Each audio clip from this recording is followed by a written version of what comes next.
মনের সুখই আসল সুখ। আপনার মন, আপনার হৃদয়টা, আপনার হার্ট, আপনার সোল, এইটা মানে পিস অফ মাইন্ড আছে কিনা এইটা আপনি খেয়াল করবেন। বাহ্যিক অনেক জিনিস আপনার মানে চোখ ধাঁধানো মনে হতে পারে, ওইটা কিন্তু আসলে সুখ না। সুখ আসলে কোথায়? হৃদয়ের সুখটা, মনের সুখটাই আসল সুখ। আপনি দেখবেন যে অনেক অনেক সম্পদশালী, অনেক টাকার মালিক, অনেক নেম ফেম, কিন্তু ফ্যামিলিতে সুখ নেই, ঘরের ভেতরে তার অশান্তি, এরকম আছে না অনেক? আসলে কি সে সুখী? টাকা পয়সার তো শেষ নাই। মিলিয়নিয়ার, বিলিয়নিয়ার, মাল্টি বিলিয়নিয়ার, বিশাল বিজনেস ম্যাগনেট, কিন্তু ঘরে স্ত্রীর সাথে ভালো সম্পর্ক নাই, ছেলে মেয়ে কথা শোনে নাই, তো অহরহ এখনকার সময়। আসলে কি সে হ্যাপি? কি বলেন? চিত্তে শান্তি নাই, মনে সুখ নাই। মনের সুখ আসল সুখ। অনেক টাকার মালিক, ঘরে 8-10টা কাজের লোক, কয়েকটা বাবুর্চি, কিন্তু খেয়ে হজম করতে পারে না। আছে এরকম প্রবলেম অনেকের? বলেন তো, যা ডাইজেস্টের সমস্যা, ডাইজেস্ট হয় না, তার কত কষ্ট। আমাদের কখনো যখন এরকম হয় যে ডাইজেস্ট হচ্ছে না, একটু কেবল ফুড পয়জনিং বা বদহজম এরকম কিছু হলে কি অশান্তি লাগে, সারা জীবনটাই এটা। তার জীবনটা কেমন যাচ্ছে বলেন? আপনার যে মনে শান্তি আছে, এই যে 2 টাকা দিয়ে নাসি আয়াম খেয়ে ফেলতে পারতেছেন, যেখানে মনে চাই বসে ফেলতে পারতেছেন, শুইতে পারতেছেন, থাকতে পারতেছেন, কত সিম্পল লাইফ, কত সুখ। এরপরেও আমরা যদি সুখ খুঁজে না পাই, আপনি একটু ওদের দিকে তাকান, কিছুই হজম হয় না। তাদের কি অবস্থা? ঘরে শান্তি নাই, ফ্যামিলিতে শান্তি নাই। তো এই জন্য সম্মানিত ভাইয়েরা, পিস অফ মাইন্ড, এটা হচ্ছে the true happiness, the real happiness. আপনার মনটা যদি প্রশান্ত থাকে, আপনি যদি মনোদৈহিক প্রশান্তির মধ্যে থাকেন, you are the happiest person in the world. আপনি সুখী, মহাসুখী, আপনি মহাসুখী। ইউআই থেকে বের হলে বুঝবেন দুনিয়াটা কেমন। এখানে আমরাও তো ছাত্র জীবন কাটিয়েছি একটা সময়, সুবহানাল্লাহ। পারিবারিক জীবনে যাবেন, ক্যারিয়ার লাইফে যাবেন, বিজনেসে যাবেন, ব্যবসা যাবেন, দিনকে দিন জটিলতার মধ্যে আপনি আসবেন। এখন যে কত হ্যাপি লাইফ লিড করতেছেন আপনি কল্পনা করতে পারবেন না। এর জন্য শুকরগুজার হতে হবে। তো তাই বলে কি এখন টাকা পয়সা সম্পদ এগুলোর দরকার নাই? বাড়ি ঘর বাবুর্চি এগুলো দরকার নাই যেগুলো বলতেছিলাম? না, দরকার আছে।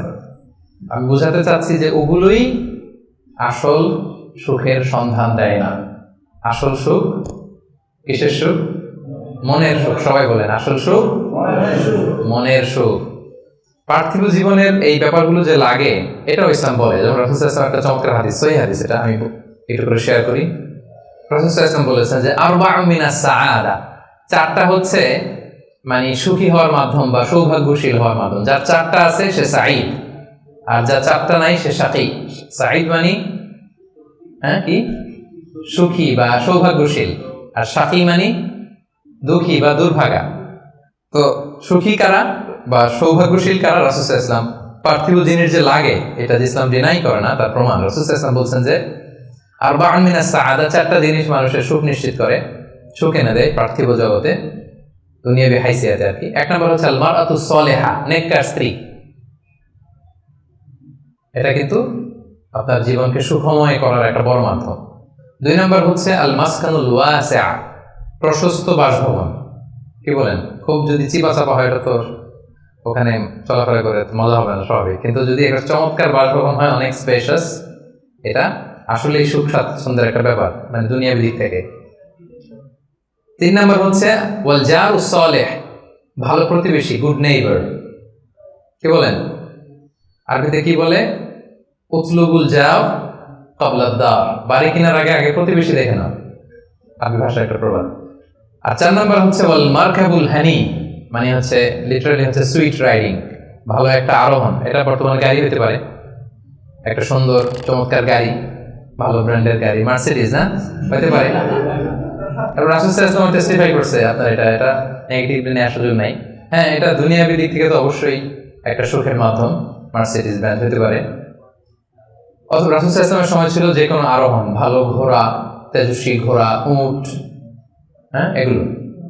তাহলে এই 4টা হচ্ছে আরবাউ মিনাস সাআদা, এই 4টা জিনিস পার্থিব জগতের সুখ এনে দেয়, মানুষকে সৌভাগ্যশীল বানায়। তার মানে ইসলাম এটা নিষেধ করে নাই। কিন্তু দ্য পয়েন্ট ইজ হেয়ার, রাসূল সাল্লাল্লাহু আলাইহি ওয়াসাল্লামের জীবনে কয়টা ছিল বলেন? এই 4টার মধ্যে থেকে রাসূল সাল্লাল্লাহু আলাইহি ওয়াসাল্লামের জীবনে আসলে কয়টা ছিল? শুধু 1 নম্বরটাই ছিল। যদি আপনি মানে একেবারে সঠিকভাবে চিন্তা করে দেখেন, এই চারটা জিনিস থাকলে যে জীবনটা খুব স্মুথ হয়, রাসূল সাল্লাল্লাহু আলাইহি ওয়াসাল্লাম বলছেন কথা ঠিক, কিন্তু ওনার কয়টা ছিল? একটাই ভালো মতো ছিল, সেটা কি? নেকের স্ত্রী, মারআতুস সালিহা ছিল। 2 নম্বরে আসেন আল মাসকানুল ওয়াসি, তো মোটেও ছিল না। রাসূল সাল্লাল্লাহু আলাইহি ওয়াসাল্লামের ঘরের সাইজ জানেন তো না? এখন মক্কা মদিনায় গেলে বিভিন্ন মাআরিদ হয়, ওখানে দেখা যায় যে কত মিটার বাই কত মিটার, খুবই ছোট একটা রুম। আমাদের আয়েশা রাদিয়াল্লাহু তাআলা আনহার ঘরের সাইজটা যদি বলি, খুবই ছোট। এই অল্প কিছু জিনিস রাখতে পারে, একটা জাজিম রাখতে পারে, কয়েকটা জিনিস ঝুলায় রাখতে পারে, আর দুইজন থাকতে পারে কোন রকম। এটা ছিল ওনার বাসভবন। এটা কি আল মাসকানুল ওয়াসি হইছে? পান নাই আমি এটা।